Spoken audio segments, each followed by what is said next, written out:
एक बार एक फकीर महात्मा अकेला बालू में पड़ा, शरीर पर एक लंगोटी, बालू में पड़ा। बहुत बड़ा बादशाह निकला उधर से। लोगों ने कहा, ए बाबा हटो हटो, बादशाह आ रहा, हटो हटो हटो। फकीर ने देखा, बोले कह दो बादशाह से इतना बड़ा मैदान पड़ा और कहीं से जाए, शहंशाह पड़ा है, नहीं हटता है। लोगों ने कहा शरीर पे कपड़ा नहीं, शहंशाह है ये। बात बादशाह तक पहुंची। बादशाह आया, बोले तुम शहंशाह कैसे? फकीर ने कहा तुम बादशाह कैसे?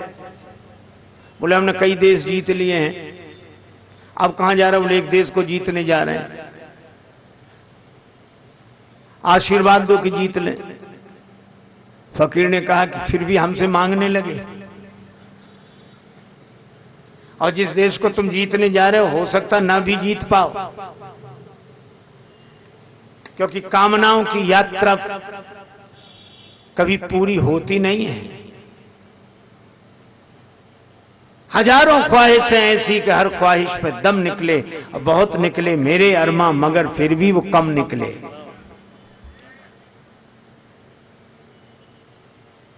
अच्छा चलो तुम बहुत बड़े राजा हो, तुम्हारे राज्य की कीमत कितनी है जानते हो?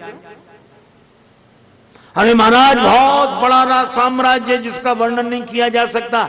महात्मा बोले पता है, मान लो इस रेगिस्तान की रेत में अकेले तुम भटक रहे हो, तुम्हें प्यास लगी हो, तुम्हारे पास पानी पीने का कोई साधन ना हो, कहीं कोई आधार ना दिखाई दे रहा हो, तब तक मैं निकलूं, मेरे पास एक लोटा पानी हो, वह पानी मांगने के लिए तुम कितना दे सकते हो? बोले करोड़ों रुपया देंगे। फकीर ने कहा फिर भी ना दें तो? बोले मेरे प्राण जा रहे हैं, आधा राज्य दे दूंगा। बोले उसके बाद भी मैं ना दूं तो? अरे बोले मैं पूरा राज्य दे दूंगा, पर मुझे एक लोटा पानी पीने को मिल जाए। महात्मा बोले तुम तो दे दोगे ये पूरा राज्य, मैं ना दूं एक लोटा पानी तो? फकीर ने कहा कि देख लिया, जिस राज्य की तुम इतनी तारीफ कर रहे थे, उस तुम्हारे राज्य की कीमत है एक लोटा पानी।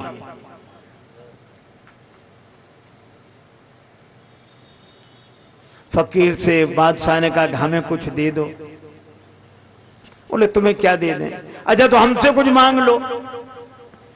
फकीर ने कहा कुछ नहीं चाहिए, तुम सामने बीच में जो खड़े हो तो सूरज की रोशनी और धूप मिलनी बंद हो गई है, तुम एक तरफ हट जाओ ताकि ऊपर वाले से सीधा हमारा संबंध हो जाए।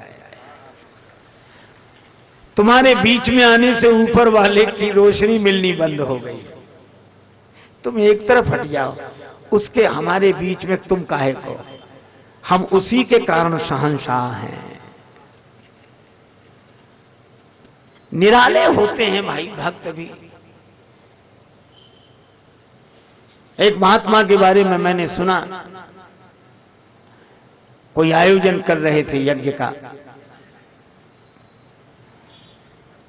उस जमाने में एक आदमी आया, बोला महाराज काहे को सबसे 5-5, 10-10 रुपया मांगते हो? मैं अकेला ही 25,000 लगा के आपका यज्ञ करा देता हूं। स्वामी जी ने कहा कि नहीं, तुम्हारे अकेले की जरूरत नहीं, सबके भाग से यज्ञ होगा। उसको लगा कम है, बोले 50,000 दूं?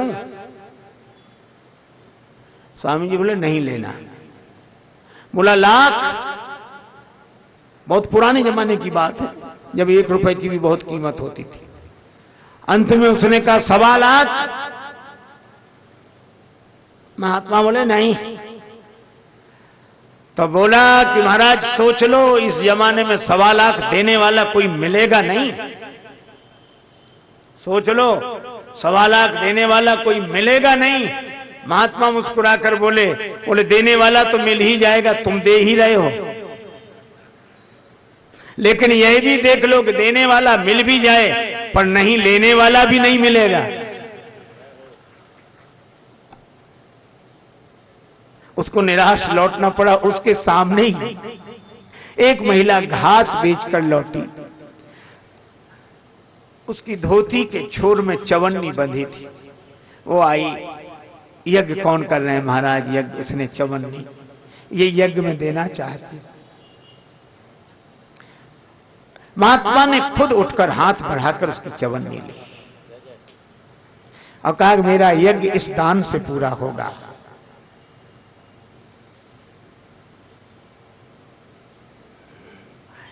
अरे राजा के पास क्या, ये तो राम राजा के पास जा रहे हैं, फिर भी कुछ नहीं चाहिए। मुख भरा है राम जी के गुण गायन से, चरण भरे हैं रामोन्मुख गति से।